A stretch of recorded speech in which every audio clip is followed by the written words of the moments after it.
Cutting of meat. Preparations. Subscribe, watch, comment, like and share.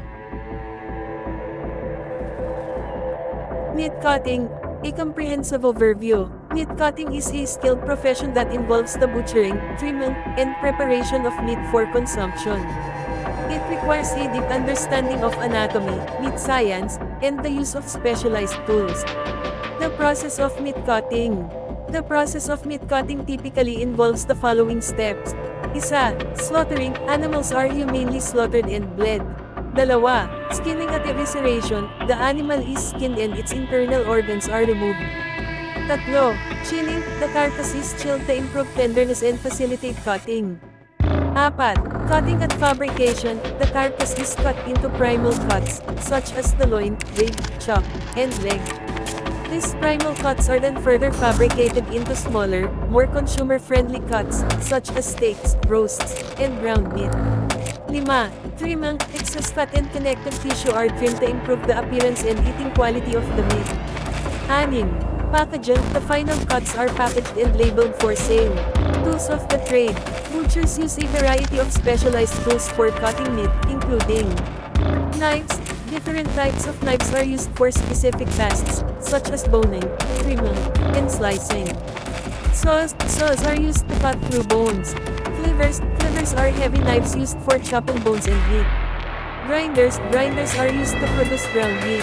Tenderizers. Tenderizers are used to break down tough muscle fibers. Meat cuts and their uses. Different meat cuts have different characteristics and are best suited for different cooking methods. Steaks.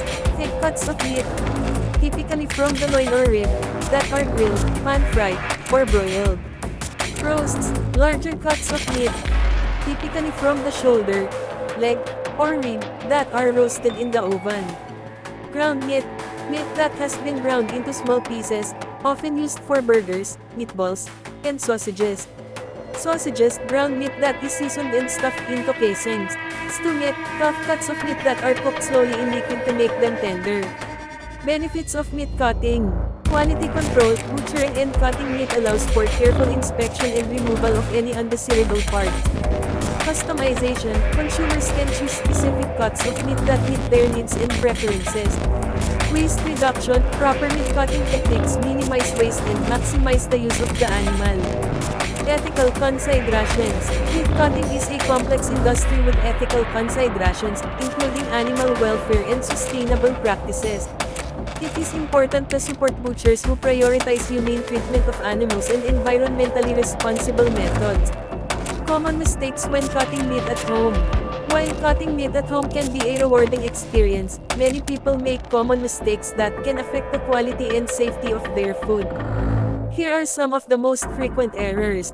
Isa, using the wrong knife. Using a dull or inappropriate knife is a recipe for disaster. A sharp, sturdy knife is essential for safe and efficient cutting. Dull knives force you to apply more pressure, increasing the risk of slipping and cutting yourself. Wrong knife type. A chef's knife is versatile for most tasks, but specific knives like boning knives and carving knives excel at specific jobs. Dalawa, not properly thawing meat. Thawing meat at room temperature is a major food safety hazard. It allows bacteria to multiply rapidly, increasing the risk of foodborne illness. Safe thawing methods. Refrigerator thawing, cold water thawing, or using a microwave defrost setting are recommended. Tatlo, cutting against the grain. Cutting meat against the grain results in tough, chewy meat. Cutting with the grain shortens muscle fibers, making the meat more tender.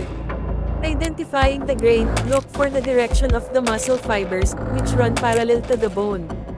Apat, not cleaning the cutting board properly.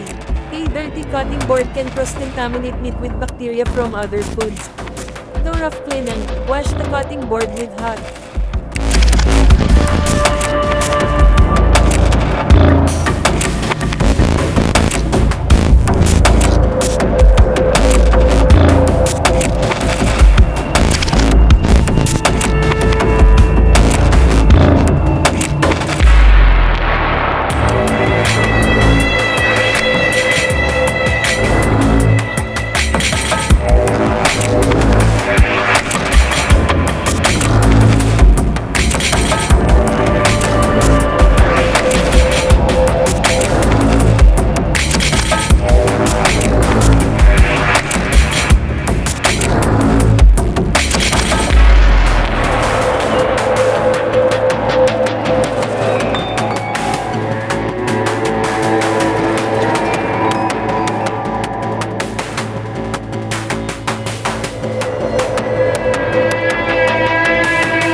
Thanks for watching.